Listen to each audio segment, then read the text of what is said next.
Perdana Menteri Tun Dr. Mahathir Mohamad berkata elemen meliputi kenderaan generasi seterusnya NXGV dan mobiliti sebagai satu perkhidmatan MAAS serta revolusi perindustrian 4.0.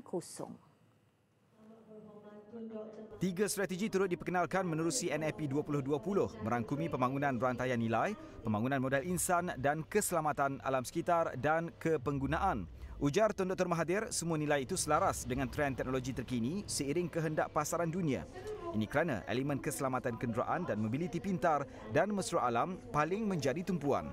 In this regard, NAP 2020 has considered all possible elements in the areas of research and development, participation of domestic companies in the local and global supply chain, engineering activities, capability and capacity building of local talent, enhancement of exports as well as investment incentives.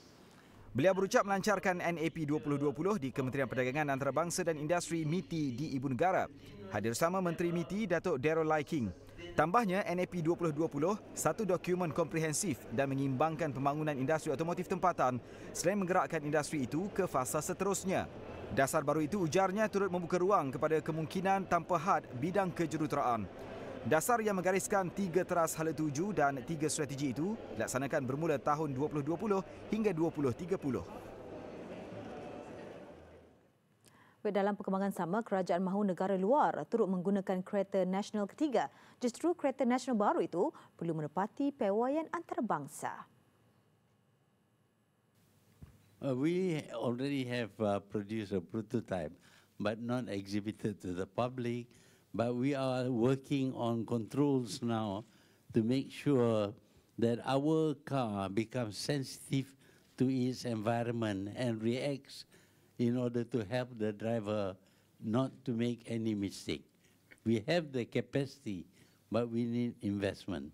Now the government is not going to invest, so we are asking the private sector to come in and invest and produce cars that are not meant only for Malaysia, but also for other countries. Katanya sektor otomotif akan membuka pintu kepada pelbagai bidang kejuruteraan serta sektor ekonomi lain. Malah ketika ini industri otomotif dan sektor berkaitan telah menggunakan khidmat lebih 600,000 tenaga kerja dan menyumbang 4.0% kepada keluaran dalam negara kasar KDNK Malaysia. Tambah Tun Dr. Mahathir, kerajaan akan melaksanakan projek kenderaan Malaysia baru di bawah NAP 2020 untuk membangunkan 2 kereta nasional dan 1 motosikal nasional. Prototipe kereta nasional ketiga dibangunkan oleh Dream Edge Sdn Bhd.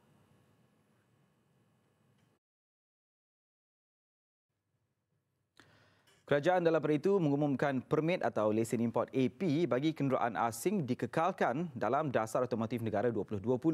Langkah bertujuan mengawal kemasukan kenderaan selain memastikan kualiti mengikut piawaian ditetapkan. We are a very open market.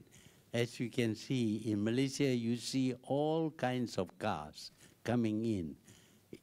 But there is a need to have some control to ensure that wrongdoings are not done by anybody. That is why we need these licenses and system of control, because we need to check that what we sell here is of the quality as declared by the producers.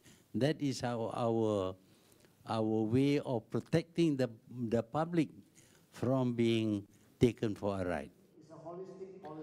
Sebelum ini, kerajaan tidak bercadang memansuhkan AP, sebaliknya mengkaji semula sistem berkenaan.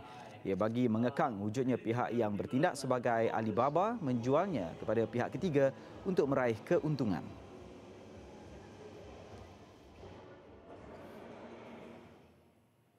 Dan sementara itu, kerajaan bakal melaksanakan program biodiesel B30 dalam sektor pengangkutan sebelum 2025 ataupun lebih awal. Kata Tun Dr. Mahathir, inisiatif di bawah NAP 2020 itu sebahagian komitmen seiring dengan trend global dalam pendekatan teknologi hijau. To facilitate the implementation, NEP 2020 will provide supporting measures including the development of standards for testing and research to support the increase in blending of palm oil diesel. Ujarnya mulai Januari 2020, biodiesel minyak sawit telah dipertingkatkan daripada kategori B10 kepada B20 dalam sektor pengangkutan sebelum ditingkatkan kepada B30. Sebelum ini, Kementerian Industri Utama berkata pihaknya merancang untuk menguji program biodiesel B30 Jun tahun ini.